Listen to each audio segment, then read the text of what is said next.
have about 10, 12 minutes for questions. Oh, there's a thumbs up, we do. Great. So there's a roving mic, so if you want to get the attention of the...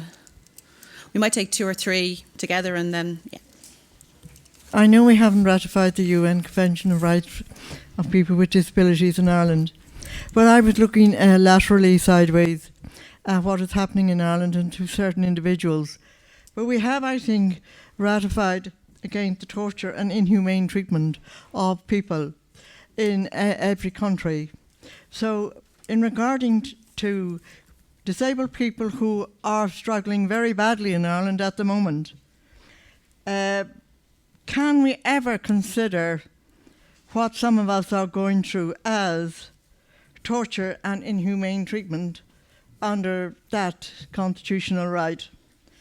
The other one I was looking at was the Non-Fatal Offences Against the Persons Act, which we brought in to the Supreme Court, I think, on the basis that the government and the country has a duty of care towards people in the state. And if they, I believe the Non-Fatal Offences Against the Persons Act was brought into being about the duty of care of the state to people in the state.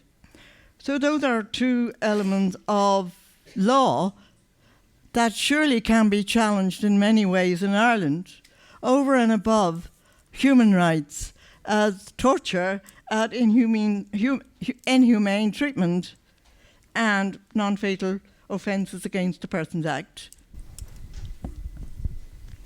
Any other questions? I want to thank Rhian and Tony especially for their perspective today, and I would be interested in your comments about being a DPO and whether people were they actually representing DPOs who were not service providers. That's a quite important point at the moment in Ireland because we have very few DPOs. We have very many disability organisations who are service providers and agents of the state. And I think that when we get into discussions about how we as people with disabilities prepare for these processes and are involved and engaged in the processes in Ireland, we have to talk about, who represents us and who is supported and how they are supported to represent us. And also I'd love to hear a bit about how people with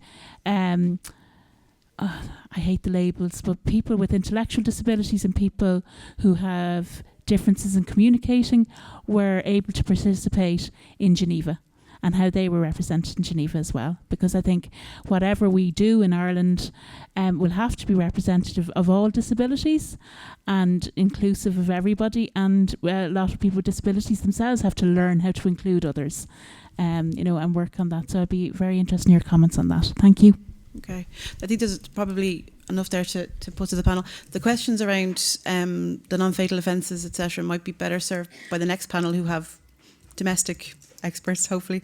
But the question just in relation to the DPOs and the involvement of people with intellectual disabilities. Yeah.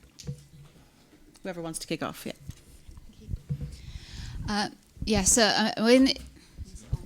Is it on? Yes, I think it is. Yes, I mean, all the organisations that went out to Geneva are all organisations run and controlled by disabled people. Whether those are, for example, British Deaf Association, were there. The 4 national umbrella bodies are all disabled people's organisations, and then there were some grassroots organisations, and there was also Black Mental Health UK. Of course, in the UK, we've got the disabled people's movement has been developed since the 1980s.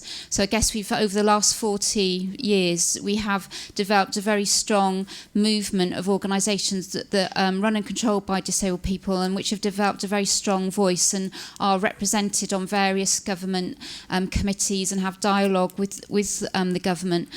So so in Geneva we were able, I think we had that strength there and that experience behind us to be able to do that. And one of the members of the delegation who spoke very eloquently to the committee was Steve from People First Scotland. He's the chair of People First, and he was very much full part of the group, full part of the delegation, and gave a really important contribution. So, I mean, it's something that we're still learning. I think we recognised, that we still need to do a lot in terms of intersectionality, in terms of disabled people from who have other protected characteristics, like people from Black and ethnic minority communities, people from LGBT communities. There's still a long way to go, but I think we're sort of honest about that and the work that still needs to be done.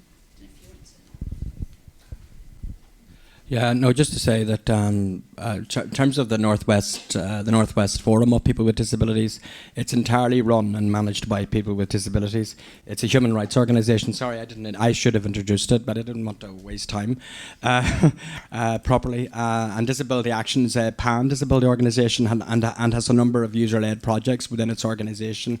Everything from the Drill Research Project, which is a UK-wide research project, to Count Us In, to a whole lot of user-led projects. So disabled people are very much to the fore, and disabled persons organisations, there are 3 in Northern Ireland, 3 that I know of that are properly constituted, and there is work with the other service-based organisations to work on user-led projects within their organisations, but they're not technically DPOs.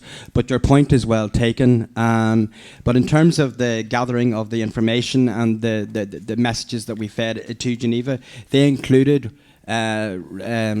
Disability Action would be better speaking to this than I would, but I know for a fact it included the disabled persons organisations and disabled people directly, individuals right across the whole of Northern Ireland in terms of the preparation of the shadow report. So everybody, as far as I can see, anything that was done to include everybody. But again, as Rhian says, work's needed to be more inclusive and to keep that inclusivity. Otherwise, human rights isn't worth anything if we don't include the people whose human rights we're talking about. I would like to thank you very much. I would like to add a couple of comments regarding the representation of persons with intellectual disabilities, and also I would add to that my reply, persons with psychosocial disabilities. Generally speaking, of all the delegations from the different countries that participate in Geneva, I would say that those 2 groups, together with deaf blind persons, are the less frequent representing themselves. That happens in the different disability movements throughout the world. As from either perspective, as soon as we detect that it's in a certain country there is people with intellectual or psychosocial disabilities and deafblind and being part of the movement or engage, we try to support that, but we acknowledge that it's challenging for the movements in many places, and it also requires the support necessary to ensure the participation. We had delegations including persons with intellectual disabilities and psychosocial disabilities, for instance, from Mexico, from Hungary, from Moldova. So several countries are also, and the movements are also working in that direction. Secondly, I wanted to address the very first question related to torture. The definition of torture, at least at the international level, under international law, is a little bit narrow. Can I continue? Yeah.